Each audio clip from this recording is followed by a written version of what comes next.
All right. Mary, thanks for coming in again. It's good to see you again, and I'm glad you came back. First, I just want to start with how are you doing? Pretty bad. Pretty bad? What's up? Um, What's been going on? I feel like everyone's life would just be better if I was dead.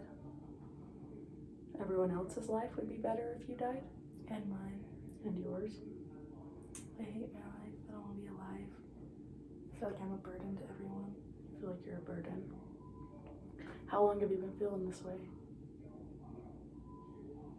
I mean, I felt like this before, but I'm actually done now. Actually done? Probably a couple months. You've been feeling like this a couple months? That's a really heavy, heavy feeling to have. And I'm really sorry you've had to be holding that. I also want to commend you because that's a pretty big thing to bring up and to trust me with. Do you mind if we can talk about it a little bit openly? Yeah. Is that okay? So you've been feeling like this for a few months. Yeah. Um, Like all I think about. it's all you think about? Yeah. Okay. I'd like to kind of, so there's this thing, it's called the Columbia Suicide Severity Rating Scale. And it's a little kind of, it's like a little test almost. And it gives you like a rating of where you're at with suicide and suicidal ideation and the severity of it. Would you be willing to go through that test with me and we can just talk about the questions as they come up? Yeah, sure. Is that okay? All right. I have the test right here. You can see my computer screen. We're just going to walk through and talk about them, okay? The first question is wishing to be dead. Have you thought about being dead or what it would be like to be dead? Yeah. Yeah? What's that like for you? Well, I imagine there won't be any pain when I'm dead. So it's the pain that you want to leave behind. Yeah, the pain, the stress. Okay. So death for you is like you're escaping the pain or the stress that's coming up for you. And what is causing you pain and stress? Everything. Everything? Just life. It's overwhelming. It is, yeah. Work, family, friends. It's a lot to balance those things. It can be pretty heavy, and life can be pretty heavy. So one of the questions here is, do you wish that you weren't alive anymore? Have you thought that far? Yeah. Yeah. Is it something that you've wished? Yeah. Yeah. Some mornings I wake up and I just wish I didn't wake up. That must be really hard, Mare. Let's keep going a little bit. So, one of these, it talks about active suicidal thoughts with no plans, no intent to act. Have you thought about how you would end your life or how you would kill yourself? You have, okay. Yeah. What would be the way that you would do that? My dad has a gun in his closet. Your dad has a gun? Yeah. And you have access to that gun, it's not in the safe or anything? Okay. Thank you for being honest with me. And that thought has crossed your mind multiple times? Yeah, I've gone and I've taken it for a couple days. He doesn't notice, so I know he won't notice. He doesn't notice. So do you have a specific plan in mind of what you would do, where you would go, how you would do it? I mean, I'd go, I don't know. I was just imagining going for a walk and finding somewhere empty. Yeah. Just ending it. Are you close with your family? Not really. Not really. Kind of the oddball out. You're the oddball out. Is that another factor that adds to things, or? Yeah, I don't fit in. You don't fit in. Okay. Wow, that's got to be a lot, Mary, to feel like you're not fitting in, to feel like life is stressful, your job is stressful, friends and family, that's really hard. I wonder if your parents or your family knew that you were feeling this way, how do you think they would respond? I know they love me. Yeah. I just think I'm hard to love, especially for my siblings. Hard to love? Okay. I think Well, that's why I don't have friends. I think we can work through this together. Obviously, it's if you want to work through this. I want to work through this. I want to keep you safe. And going forward, I think we can work on those relationships with your family and maybe bring a friend in here, and we can work through those things that you're maybe feeling lonely or insecure about, so that we can strengthen that, so that this isn't your everyday. Because it would be really heavy to wake up and have to feel this every day. And so if we continue to work and we could possibly see each other more frequently, and we can move forward and we're gonna talk about today a safety plan. And with that safety plan, there's also treatment plans of goals that we can make further along, it's just like hour by hour or day by day. And maybe eventually you'll get to the point that we can do week by week of making things work. But for right now, it's just hour by hour. And we're gonna make a safety plan for you today, okay? Let's just ask a few more questions. How intense would you say, from 1 to 5, with 1 being the least severe and 5 being the most severe, is your thoughts of suicide daily? Probably like a 4. 4 or 5? Okay, 4. So why did you say 4 and not 5? Because sometimes I get scared. Yeah. Because I know I'm a burden to my family, but I'm scared that maybe if I'm dead, it'll be even more of a burden. Yeah. So I just wish I could disappear without hurting anyone. Yeah. And you know what? That's really common, sweetheart. A lot of people will come into this office and they are having a really hard time in life. And really hard doesn't even begin to explain it, right? Like, I can't sit over here and be like, oh, you're having a really hard time. No, it feels compressing for you. It feels like life ending for you, right? But it's always interesting that a lot of people feel like, I don't want to hurt my family. And you're still thinking about others, even in your darkest time, which says a lot about you, Mary. There is a lot inside of you that is strong and that can get through this. And if you said your family love you, maybe we can incorporate your family in here to make them an even added strength. You want to talk about that in your safety plan? My parents, yeah. Your parents? Okay. Let's start with your parents then. That's fine. We don't need to include any siblings or anything like that. Let's start with parents. How many times would you say you've had this thought in the last week?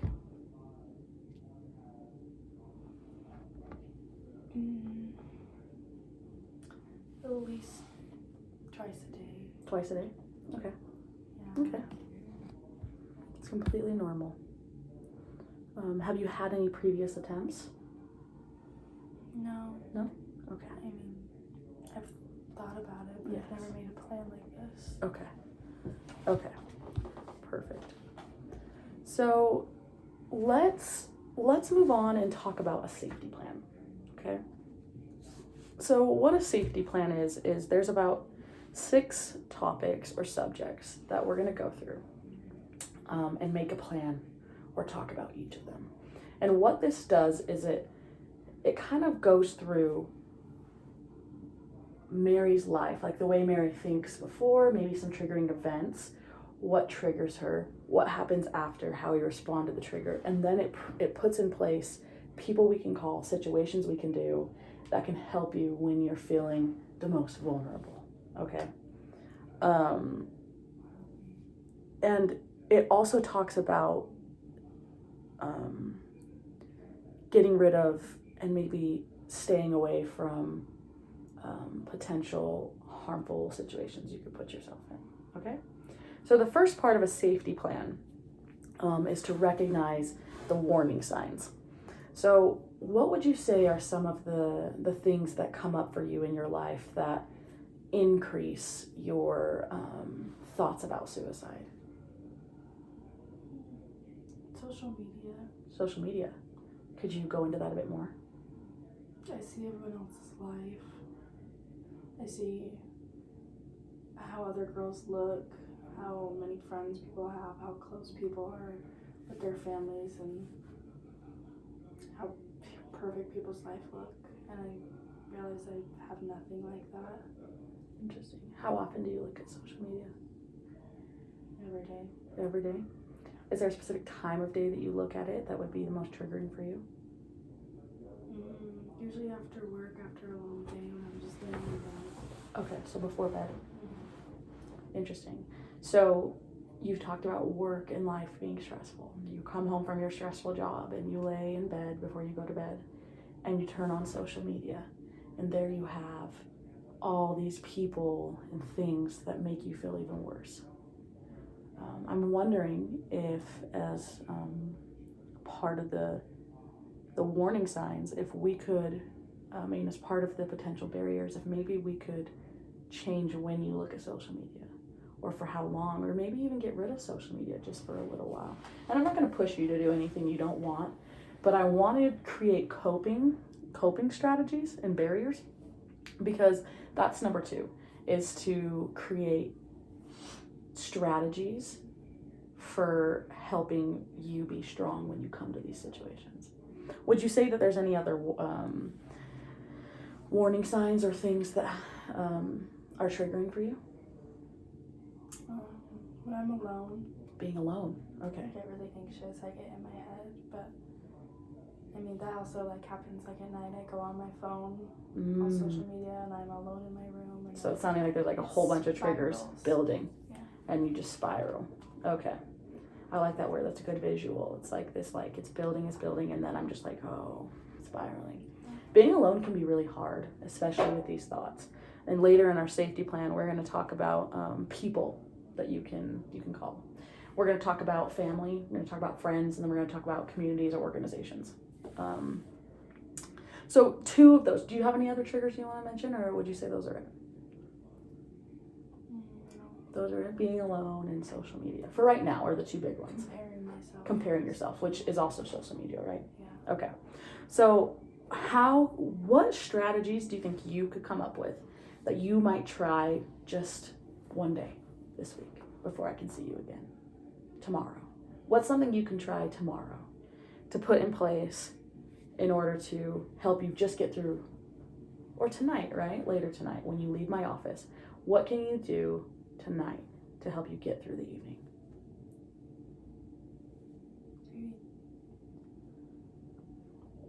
Trying to go on social media. Okay, not go on social media.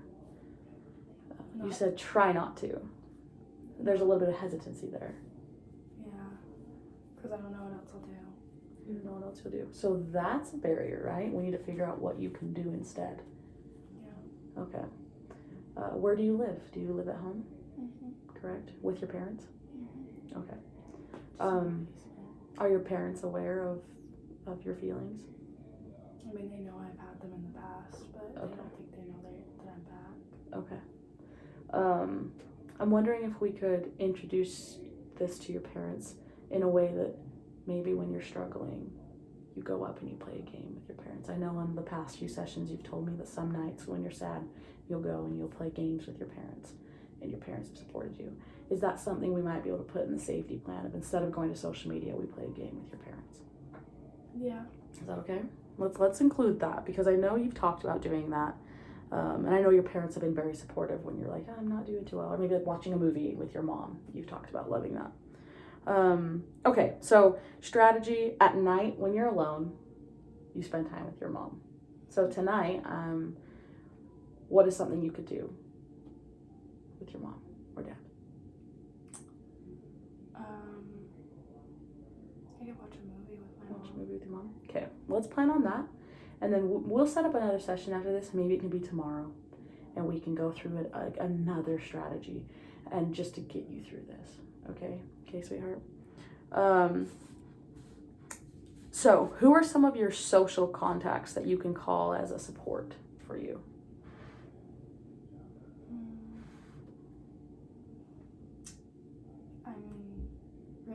don't like to burden anyone, so just my parents. Don't like to burden anyone. Okay, but how about this? Who is someone that you know would call you if they were feeling suicidal thoughts? My friend, Which one? Andy. Andy. Okay. So if you're not a burden to Andy, do you think Andy would consider you a burden if you called her? No. So Andy might be someone we could reach out to in future sessions, or maybe even have come, because you've talked about Andy before. That's why I knew you had Andy. And I know she's supportive of you and helpful. Maybe we could bring her in here and she could be part of the safety plan. She's someone you can call. So can we put down Andy's name? Yeah. Yeah. The next one is family members that we can call. Who would you say comes to mind as the person that you would be most comfortable calling? My mom. Your mom? Okay. Do you mind putting her down here as a family member that you could? No. You don't mind?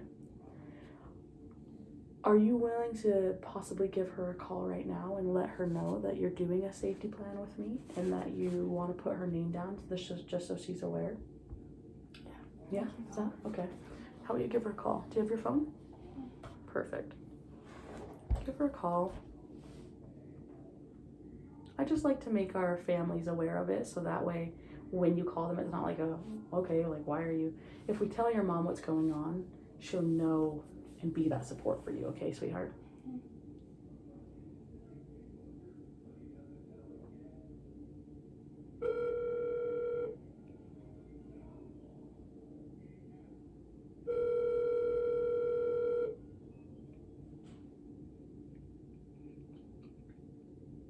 Hello.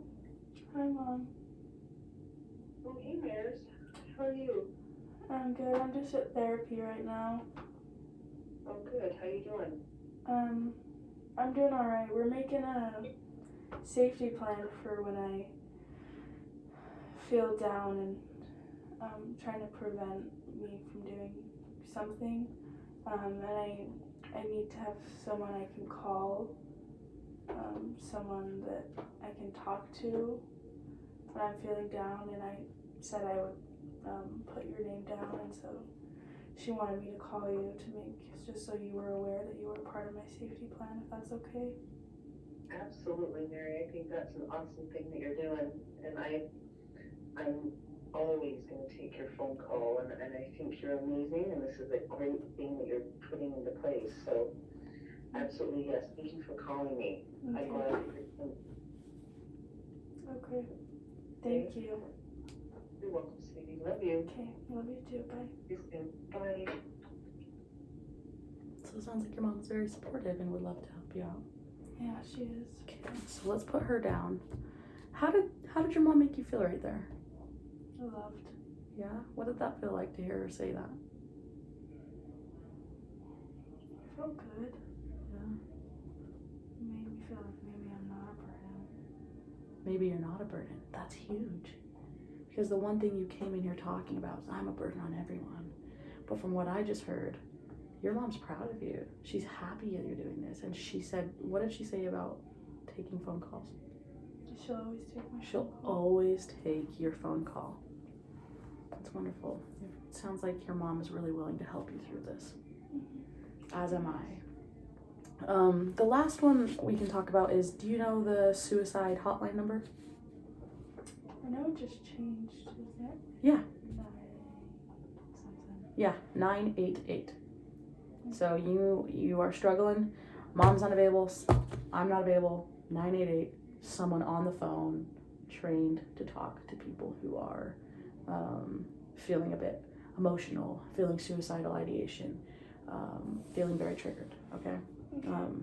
988. And I'm gonna, this safety plan I'm gonna type up with you right before you leave, and we're gonna take it home. So you'll have that. The last thing I want to talk about is, you mentioned earlier, the last thing is reducing potential lethal means. Meaning you talked about how you would commit suicide, which was with your dad's gun. Part of this, I'm going to encourage you to go home and talk to your mom or your dad and have him put that gun in a safe. Or maybe send the gun to grandpa's for a while, just until we get you a bit more stable. Do you think that's something we can do? And maybe we can call them later as we're typing this up. Is that something we can do to reduce the potential risk of that? Yeah. I really think this safety plan can help you, along with the people. I heard it from your mom today, you've heard it from me. You're not a burden to us, and I know, it doesn't seem like that, but let's just get you through today. I want you to try to use this safety plan. I want you to use me or your mom or this hotline or Andy, people that are there to support you. We're putting this in place to help keep you safe, and if we do these things, we can keep you safe until we can get you okay. And I know right now it doesn't feel like you can have hope, and that's okay. You know what, Mary? I'm gonna hold the hope for you, okay? I'm gonna hold it, and slowly but surely, we're gonna give you back a little bit of hope, even if you feel hopeless right now. We're gonna make it through this, and you have people on your side, okay? Your life is worthy. You are worthy. You are worth it, okay?